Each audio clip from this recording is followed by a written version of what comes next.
In today's video, specifically, I want to talk about what my learning language routine looked like when I was a beginner, when I first started learning English. You know that I started learning English with friends, with the scripts of friends, and these are the scripts of friends from 7 years ago. I went for the watch. You actually broke her watch? I went for the watch. You actually broke her watch? If everything works out and you guys end up getting married and having kids and everything, I just hope they have his old hairline and your old nose. Okay, I know it's a cheap shot, but I feel so much better now. I mean, you know, if everything works out and you guys end up getting married and having kids, I just hope that they have his old hairline and your old nose. I know it was a cheap shot, but I feel so much better now. First of all, very quickly, let me give you my daily learning English routine program as a beginner from 7 years ago. Every single day I would wake up, I would go watch something while I was having my breakfast. Now, at the time, let me tell you this is very important. I wasn't watching any YouTube video because I wasn't using YouTube, you know. I know it sounds so crazy. I didn't used to watch any YouTube videos at all. So what I was doing, I was watching Friends because I'm gonna learn English with Friends. So I was watching Friends during my breakfast for like 15 minutes or any other TV show. It doesn't matter. But I was always watching a TV show while I was having my breakfast. And after the breakfast, I was directly getting to practicing English with the script of my with different scripts of friends, and I was practicing for about like for about like 40 minutes or 50 minutes, and after that, after practicing with the script of friends, I was taking a break. I will take a break and go to my computer again and watch something, maybe another episode from Friends, or at the time I was a huge fan of Lost. So basically I was watching Lost, you know, I was watching one episode from Lost. So during my breaks, while I was having my coffee and cookies, I would always watch something. That is maybe an episode from Lost, or maybe another episode from Friends or How I Met Your Mother. But I was always watching TV shows, okay? And then get back to practicing again, okay? I practiced for about another 40 minutes or 50 minutes with the script of Friends, okay? Because in the first 6 months, if you watch my videos, you know that I fully practice English with Friends. She's living with a woman named Susan. She's pregnant with my child. And she and Susan are going to raise the baby. And you knew about that? She's living with a woman named Susan. She's pregnant with my child, and she and Susan are gonna raise the baby together. And you knew about this? She's living with a woman named Susan. She's pregnant with my child, and she and Susan are gonna raise the baby together. And you knew about this? After practicing with the script of Friends, you know, for about 50 minutes, I would go on a walk. You know, I would always go on a walk for like, you know, 30 minutes or 40 minutes, sometimes 50 minutes.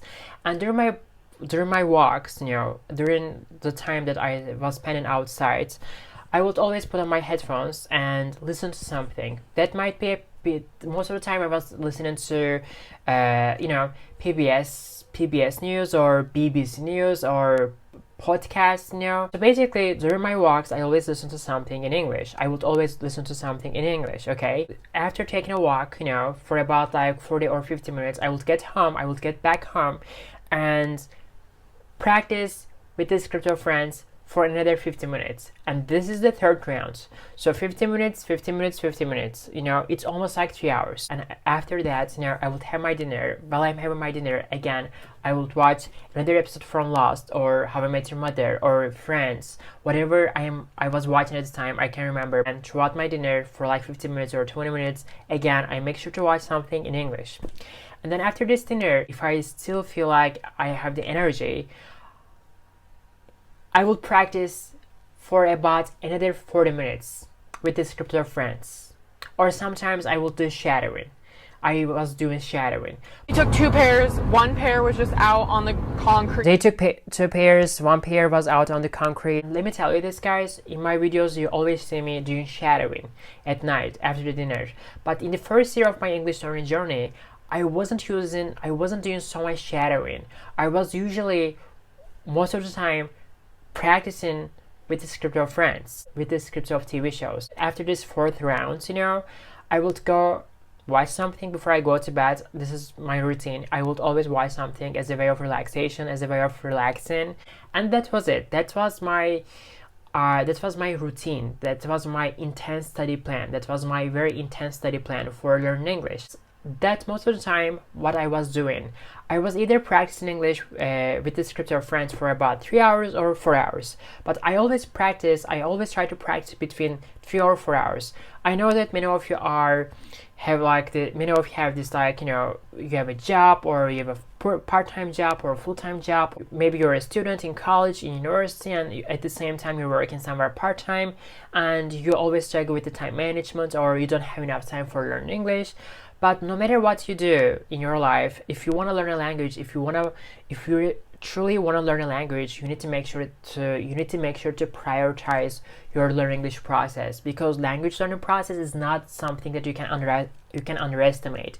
It's a long process. It takes determination, dedication, and consistency. And if you want to learn a language and speak English fluently really fast, I am telling you guys, you need to make time for learning a language. At the time, 7 years ago, I was terribly, my English level was terrible.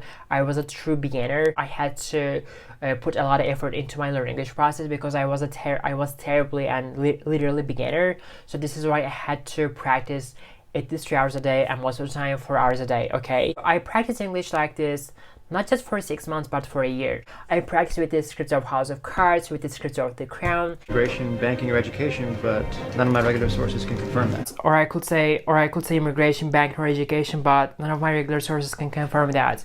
Or I could say immigration, banking, or education, but none of my regular sources can confirm that. And I pledge to you, we will have that bill on the floor of the Congress within the first 100 days of this administration. I pledge to you, we will have that bill on the floor of the Congress. We will have that bill on the floor of the Congress within the first 100 days of this administration. Within the first 100 days of this administration. And during my breaks, I always make sure to watch something that was Friends, or House of Cards, or The Crown, or Peaky Blinders, or Lost, or I don't know, How I Met Your Mother. I always watch something. So breakfast, dinner, breaks, watch something, listen to something. And also when you go outside, again, wherever you go, whatever you do, when you're on the bus, when you're on the train, when you're on the subway, always make sure to listen to something in English. And you don't have to understand what you're listening to. You know, you might always come up with these excuses: when I'm going on somewhere, you know, I can't pay attention to what I'm listening to, and I don't understand what I am listening to because I can pay attention to the things that I listen to. You don't need to understand what you're listening to when you go take a walk. The goal of this routine is, this format is, you're trying to acquire this habit. You always remind yourself, yeah, you learn English, you learn English, you learn English. This is the most important thing. That makes it harder for you to fall out of your habits. Because let me tell you guys this, many people start their journey with a passion, with a motivation, with a hard work, and in the long term, before they even reach to 6 months, they end up giving up. And if you don't give up in the first 6 months, I'm telling you guys, I can assure you that there's a really high chance that you will keep going, because after the first 6 months or 8 months, the language learning process, learning English for me, it got easier, and it will get easier for you. The first 6 months is like the most challenging months of your learning English journey, okay?